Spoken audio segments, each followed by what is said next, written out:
let's get into UFC recap.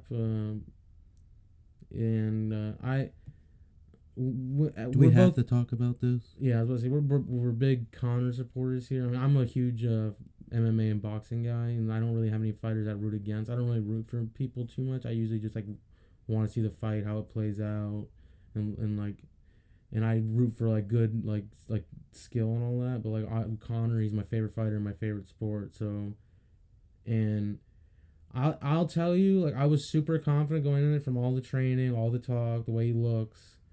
But I was nervous. I didn't say it because I didn't really think like it would happen because I think Connor's too.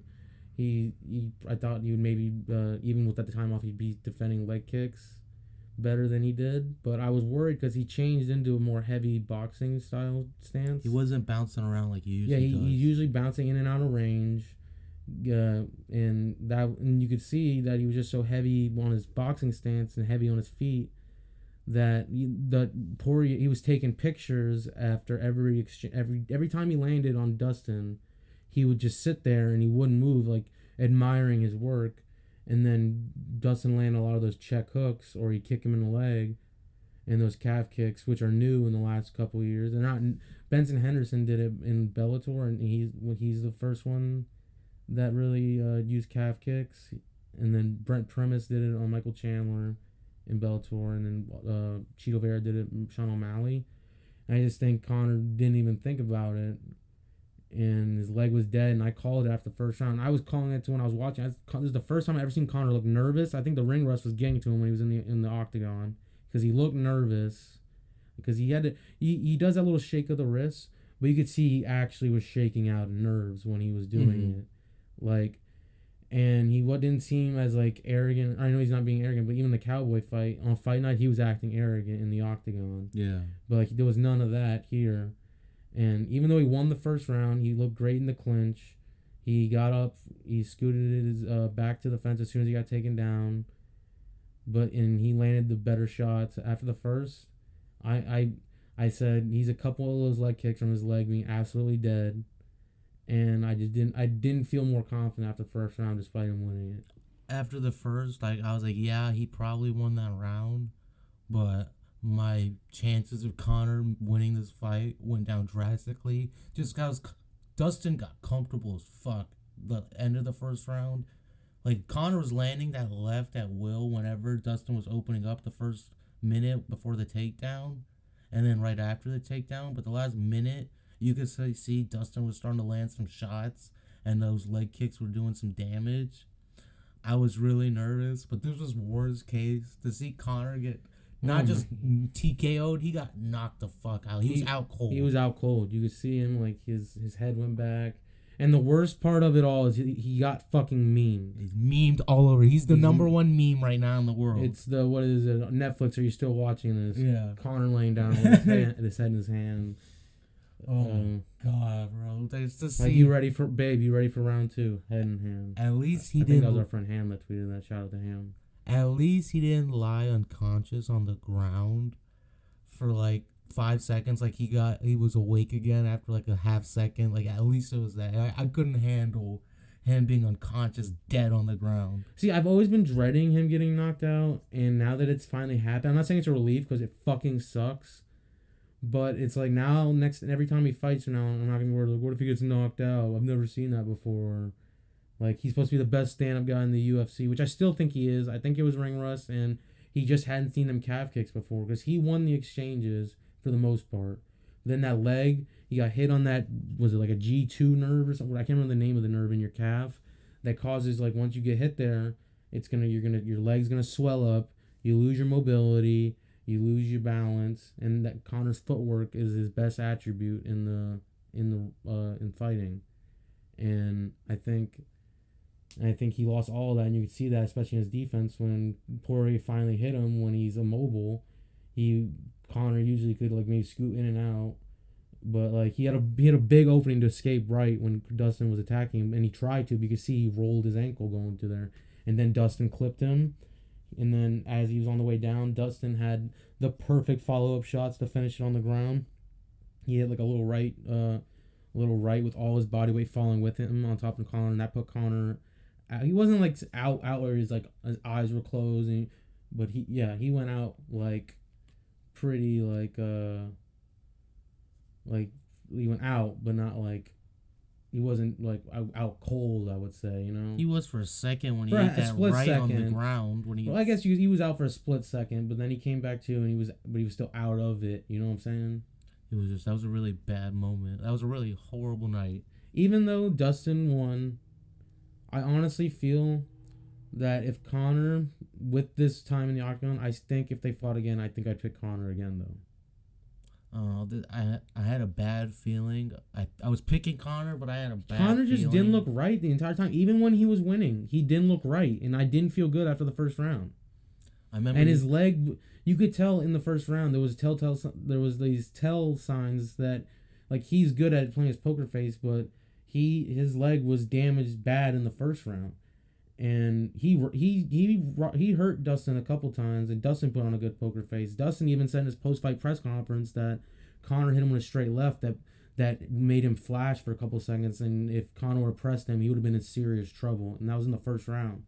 And then there was also that little leaping right hook that made him stumble back a few. Yeah.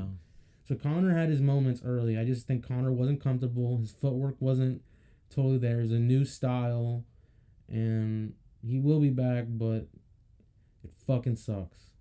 There was one moment about halfway through the first round. He missed a double uppercut, and Dustin shook his head no at him. And I was like, I don't like this. I don't want to watch anymore. I don't want to watch.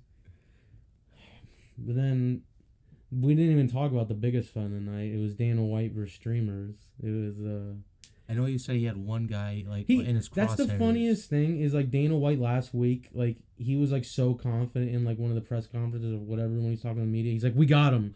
We got him." Like the one guy that's responsible for all the streaming, we got him. And then everyone was talking like in the comments, I think after on Twitter, and he saw it. It was like, Dana White's such a fucking idiot. He thinks one guy does all the streaming. So then he changed his he's like one by one now, basically. His tone. He's like, yeah, we got one. We're starting with one. We're cheering. Then it sounds pretty illegal to be tracing this guy's every move. And they're like, we have people watching his house. I'm like, what is this mafia shit, bro? Yeah, and then he's like, and he says the guy made like a public statement. How he's like, I'm gonna show people how to buy it legally. I'm not gonna be streaming it. I'm like, where was his statement? I don't think anybody saw it. I mean, I feel like we all saw on Twitter.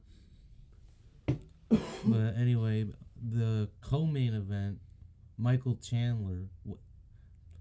Dude, Dan Hooker, what happened, bro? He was one of the best. He looked so good in his last 3 fights. This was the first live Dan Hooker fight I watched. Really, like 4 and fights. He was fucking timid. Timid Dan Hooker. He did not want to engage. Especially with the hands. He just wanted to kick his get the leg kicks in. And like anytime Chandler came in, you could see Chandler got frustrated like twice. He like got mad. He's like, come on, like, because Hooker kept trying to slide away and not get in punching range. Like, I hate when people fight already. Like, they're feeling each other out and all that. But that was not feeling out. It was still pretty early. I know, but that was not feeling out. He would look terrified. Yeah, he had no interest in boxing. I mean, I think he'll come back strong, but that was a bad look on that big of a stage with all those people watching. That's probably the first time anybody, like a lot of people have heard of him that watched that fight. And to be like that, you could have risen your star there, but you ruined it a little bit. I'm not gonna lie, like I try to always I usually am the type of guy like, oh my god, this happened, so that means later this is gonna happen. So like but sometimes I catch myself like, no, stop being stupid. Like she's superstitious or whatever. But like when Amanda Hebos got knocked out by I can't remember the woman that knocked her out, I was like, oh my fucking god, already one big favorite got knocked out. And then Dan Hooker got knocked out. Not that he was a big favorite, but like he was a guy I picked. And I was hyping up his stand-up in the last episode, and he, and I still believe in it. Just it didn't feel like he showed up. No, it looked like he wasn't ready to fight. It looked like he was not mentally prepared to fight, especially a guy as lethal and dangerous as Michael Chandler. Michael Chandler, by the way, I get it. Was like, oh my god, he quoted Ric Flair in his post-fight thing, whatever he said. I'm happy it's the greatest moment of my professional life, or whatever it was. And then, like, he's like, if Khabib, if you will do us the honor of gracing us with your presence in this octagon, I'm like, I will fight you and end your undefeated. Like, how can you, like, suck his dick so hard and then call him out to fight him? I love Khabib. Grace us with your presence. Everybody begging him to come back, like Dana White, like, please come back. It seems like he was only gonna come back if Conor whooped Dustin's ass, and that didn't happen. And Khabib's not wrong. I mean, I love Khabib too. He's one of my favorite fighters. That's Conor's my favorite fighter. I love Khabib too. So, but Khabib was right when he went and he told Dana, "It's just come on, Dana. I'm levels. These guys aren't on my level. I'm levels better than these guys," and it's true. It is true. It was proven. And that was the saddest thing for me. Is like I wanted to see Khabib Conor 2 so bad, and I don't think we're ever gonna see it. I don't know. The future of lightweight is very murky right now. These are murky waters we're gonna have to tread to see what. I don't know. It's gonna be Poirier versus either.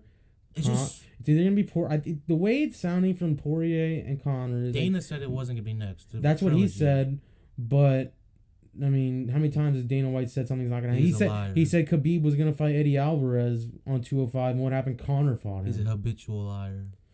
I mean, he's getting better. He's starting to earn our trust. But I mean, with Conor, and if you could see on Dana's face, he was just as bummed as we were afterwards. Yeah, we all know he wanted Conor to win. He wants Conor to win every fight because that's a money machine for him. And this was the first Conor fight I ever paid for. Right, we streamed all the other ones. I paid for it, and he got knocked out. That just goes to show what being a good Samaritan does. Jack shit. Yeah, we had to watch our favorite fighter, one of my favorite athletes, is getting knocked on fucking unconscious in front of 1.5-2 million people probably. I mean, he said it was one of the 2 biggest trending pay-per-view cards. He was talking about Dustin Poirier versus Michael Chandler next, and Michael Chandler, why does he get a title shot? Just knocked out. He's won 2 in a row after getting knocked out by Pitbull, and Pitbull's no joke, but he's a 145er. You were just talking about Pitbull. Like I said, but he's a 145er. All right, he can fight one, but he has to get like thick. And I think at 155, if he's fighting somebody like Poirier or Conor or Gaethje, these quick stand-up guys, he doesn't look nearly as fast at 155. Yeah, but I mean, like, but he's still a beast at 155. I think he's a top 10 155. I don't think he's top 5 or 3, but I think in featherweight he's a top 3 featherweight in the world. Pitbull. Yeah, but then the win after that was against Benson Henderson, who's not the same Benson Henderson anymore. But then he just beat Dan Hooker, and Dustin Poirier beat Dan Hooker. He didn't get a title shot. But that was a close-ass fight. Michael Chandler just knocked him out unconscious in 2.5 minutes. Yeah, but he's only got 2 in a row. I think one more. I want to see Michael Chandler versus, like, either Gaethje or Charles. Well, I want to see Oliveira versus Gaethje. And that's probably going to be winner fights. Who else is there? Chandler versus... I want to see Conor Gaethje next. No, I don't. I think if Conor would have prepared more for leg kicks if it was Gaethje, but can you imagine if it was Gaethje kicking his legs instead of Dustin? Yeah. Even though I don't think Gaethje's stand up, while it's really good, more powerful than Dustin's, it's not as nuanced and technical as. Although that Tony fight, everything he threw had no fat in it. It was just bing, bang, bang, but like more like boom, boom, like, you know what I'm saying? Like, that was like Tony Ferguson, man. That was the biggest like ass whooping we've seen over 5 rounds. That or Max Holloway over Calvin Kattar the other week. The fact that he didn't drop once, eating all those Mack trucks to the fucking face. Those left hooks, man, were disgusting, and those overhand rights. His face was gross by the end of the fight. Oh my gosh. It was like a little jab hook type thing that finished the fight too. And it was the first fight we had in an empty arena, so everybody could really hear those pops. Oh my god! You could hear Conor's shots with the crowd. There was a couple, like there was a straight left that he landed that made a really loud pop, and then the knee that he landed to Dustin's body in the clinch. I heard that one. I remember that one. I went like, ooh. And John Kavanaugh, his head coach, was on doing an interview on ESPN today. And he was talking about how, like, I don't think the cameras caught it. It was a funny moment during the first round when they were in the clinch and Conor knees him in the gut. And Conor looked straight at Kavanaugh, and Kavanaugh said, Conor just goes, ooh, like, when he does it. Like, he knew it was a good one. Oh, no, no, feel for my brother. I wanna go home, feel for my brother. I won't forget you.